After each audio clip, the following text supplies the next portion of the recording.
Hi madam, ನಮಸ್ತೆ. Hello, ನಮಸ್ಕಾರ madam, ನೀವು ದರ್ಶನ್ ಸರ್ ಅಭಿಮಾನಿಯಾಗಿ ಕರಿಯರ್ ರಿಲೀಸ್ ಮಾಡ್ತಿದ್ದೀರಾ 13th. ನಿಮ್ಗೆ ಎಷ್ಟು ಖುಷಿ ಇದೆ ಮೇಡಮ್ ಈ ವಿಷಯಕ್ಕೆ? ಸಿಕ್ಕಾಬಡೆ ಖುಷಿ ಇದೆ. ಅದ್ರ ಜೊತೆಗೆ ಆಸ್ ಎ ಫ್ಯಾನ್ ಗರ್ಲ್ ನಾನು ಏನಾದರೂ ಒಂದು ಮಾಡಬೇಕು ಅಂತ ತುಂಬ ದಿವಸದಿಂದ ಯೋಚನೆ ಮಾಡ್ತಾ ಇದ್ದೆ. ಬಟ್ ಅಂದರೆ ಏನು ಮಾಡೋದು ಅಂತ ಗೊತ್ತಾಗ್ತಾ ಇರಲಿಲ್ಲ. ಇನ್ನೊಂದು ನಾವು ಜೊತೆಯಲ್ಲಿದ್ದು ಟೈಮ್ ಸ್ಪೆಂಡ್ ಮಾಡಿದಂಥವ್ರಲ್ಲ, ದೂರದಿಂದನೇ ನೋಡಿ ಅಭಿಮಾನದಿಂದ ಅವ್ರನ್ನ ಆರಾಧಿಸಿದಂಥವ್ರು, ಅವ್ರನ್ನ ಸ್ಕ್ರೀನ್ ಮೇಲೆ ನೋಡಿ ನಾವು ತುಂಬ ಖುಷಿ ಪಟ್ಟಂಥವ್ರು. ಸೊ ಆ ಲಿಸ್ಟಲ್ಲಿ ನಾನು from school days I am there. ಅಂದರೆ ಅವಾಗೆಲ್ಲ ಹೆಂಗೆ ಅಂತಂದರೆ ವಾವ್ ಹೀರೋ ಆ ಥರದ್ದು ಒಂದು ಫೀಲ್ ಇರ್ತಾ ಇತ್ತು. ನಾವು ಇಂಡಸ್ಟ್ರಿಗೆ ಬಂದಮೇಲೆ ಒಂದು ಏನಂತಂದ್ರೆ ಈಸ್ ಅ ಲೆಜೆಂಡ್. ನಾವು ಅವ್ರನ್ನ ರೀಚ್ ಆಗೋದು ತುಂಬಾ ಕಷ್ಟ ಇದೆ. ಯಾವಾಗ್ಲಾದ್ರೂ ಒಂದ್ಸತಿ ಒಂದು ಆಕ್ಟ್ ಮಾಡೋದಕ್ಕೆ ನಮ್ಗೆ ಅವಕಾಶ ಸಿಕ್ಕರೆ ಸಾಕು ಅಂತ ಅಷ್ಟರಲ್ಲೇ ಇರ್ತಾ ಇತ್ತು. ಬಟ್ ಮೀ ಆಫ್ಟರ್ ಲೈಕ್ ಏನೋ ಒಂದು ಸಿನಿಮಾನ ಪ್ರೊಡ್ಯೂಸ್ ಮಾಡಿ ಇಂಡಸ್ಟ್ರಿನಲ್ಲಿ ಒಂದಷ್ಟು ಸಿನಿಮಾದಲ್ಲಿ ಕೆಲಸಗಳೆಲ್ಲ ಮಾಡಿದ್ಮೇಲೆ I realised he is a legendary hero. ಆ ಹೀರೋ ಬರ್ತ್ಡೇನ ನಾನು ಆಸ್ ಅ ಫ್ಯಾನ್ ಗರ್ಲ್ ಹೆಂಗಾದ್ರೂ ಒಂದು ಸೆಲೆಬ್ರೇಟ್ ಮಾಡಬೇಕು ಅಂತಂದ್ರೆ ಪ್ರಾಬಬ್ಲಿ ಸಿನಿಮಾ ಮೂಲಕ ಅಂತ ಒಂದು ಹಿಂಟ್ ನನಗೆ ಸಿಗ್ತಾ ಹೋಯ್ತು. But we tried for couple of other movies. ಅಂದರೆ ಇದುವರೆಗೂ ಯಾವುದು ರಿಲೀಸ್ ಆಗಿಲ್ಲ ಅದನ್ನ ನಾವು ಟ್ರೈ ಮಾಡಿದ್ವಿ. ಕಲಾಸಿಪಾಳ್ಯ ಇರ್ಬೋದು ಅಥವಾ ಬೇರೆ ಇನ್ನೊಂದು 2-3 ಸಿನಿಮಾಗಳನ್ನ. ಬಟ್ ಕೆಲವೊಂದು ನೆಗೆಟಿವ್ನಲ್ಲಿರೋದನ್ನ ಇದಕ್ಕೆ ಕನ್ವರ್ಟ್ ಮಾಡಿ ನಾವು ರಿಲೀಸ್ ಮಾಡೋದಕ್ಕೆ ಸಮಯ ಆಗ್ತಾ ಇತ್ತು. ಸೊ ಆ ಕಾರಣಕ್ಕೆ ನಾವು ಕರಿಯ ಸಿನಿಮಾನ ಆಲ್ರೆಡಿ ರೆಡಿ ಇತ್ತು ಡಿಜಿಟಲಿ ಅಂತ ಅಂದ್ಬಿಟ್ಟು ಅದನ್ನ ಪಿಕ್ ಮಾಡಿದ್ವಿ. ಆ್ಯಂಡ್ ಅಫ್ಕೋರ್ಸ್ ಕರಿಯ ಸಿನಿಮಾ ಬಂದು ಎಲ್ಲರೂ ಎಲ್ಲ ಟೈಮಲ್ಲೂ ಇಷ್ಟಪಡುವಂತಹ ಒಂದು ಸಿನಿಮಾ ಆಗಿದೆ. ಆ್ಯಂಡ್ ಪ್ರೇಮ್ ಸರ್ ಅವರ ಒಂದು ಬ್ಯೂಟಿಫುಲ್ ಕೊಡುಗೆ ನಮ್ಮ ಕನ್ನಡ ಇಂಡಸ್ಟ್ರಿಗೆ. 700 ದಿನ ಓಡಿದಂಥದ್ದು ರಿಲೀಸು ಆಗಿತ್ತು. ನಾವು ಆಸ್ ಅ ಫ್ಯಾನ್ ಗರ್ಲ್ ಏನಾದರೂ ಒಂದು ಮಾಡಬೇಕು ಅಂತ ಅಂದ್ಕೊಂಡು ಓಕೆ ಒಂದು ಸಿನಿಮಾನ ನಾವು ರಿಲೀಸ್ ಮಾಡುವ ಅವರಿಗೋಸ್ಕರ ನಮ್ಮ ಪ್ರೀತಿಯಿಂದ. ಇದು ಬೇರೆ ಇನ್ಯಾವುದೋ ಉದ್ದೇಶನೋ ಅಥವಾ ಇನ್ನೇನೋ ಮಾಡಬೇಕು. ಒಂದಷ್ಟರ ಕಮೆಂಟ್ಸ್ ತುಂಬ ಚೆನ್ನಾಗಿತ್ತು, ನಾನು ನೋಡ್ತಾ ಇದ್ದೆ.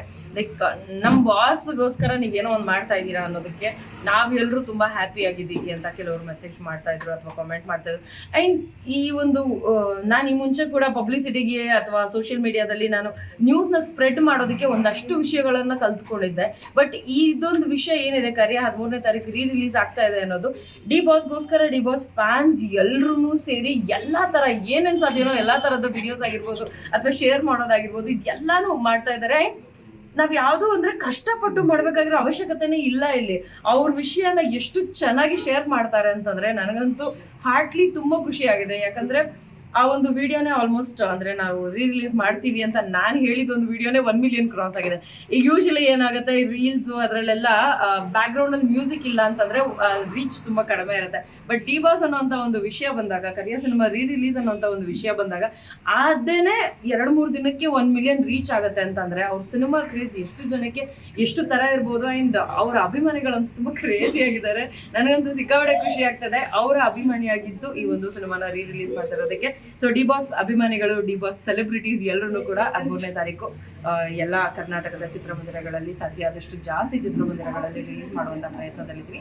ಎಲ್ಲರೂ ಸಿನಿಮಾನ ನೋಡಿ ಎಂಜಾಯ್ ಮಾಡಿ ಡಿ ಬಾಸ್ ಬರ್ತ್ಡೇನ ಸಖತ್ತಾಗಿ ಸೆಲೆಬ್ರೇಟ್ ಮಾಡಿ. ಮೇಡಮ್, ನೀವು ಯಾವಾಗ ಟ್ರೈ ಮಾಡಿದ್ರಾ ಹೋಗಿ ಮೀಟ್ ಆಗಕ್ಕೆ ದರ್ಶನ್ ಸರ್ನ? ನಾನು ಟ್ರೈ ಅನ್ನೋದು ಎಲ್ಲ ಕಡೆಯಿಂದನೂ ಇದ್ದೇ ಇರುತ್ತೆ, ಇಲ್ಲ ಅಂತಲ್ಲ. ಬಟ್ ನನಗೆ ವರ್ಕ್ ಮಾಡೋದ್ರ ಮೂಲಕ ಅವ್ರನ್ನ ರೀಚ್ ಆಗಬೇಕು ಅನ್ನೋ ಒಂದು ಆಸೆ ಸಿಕ್ಕಾಪಟ್ಟೆ ಇತ್ತು.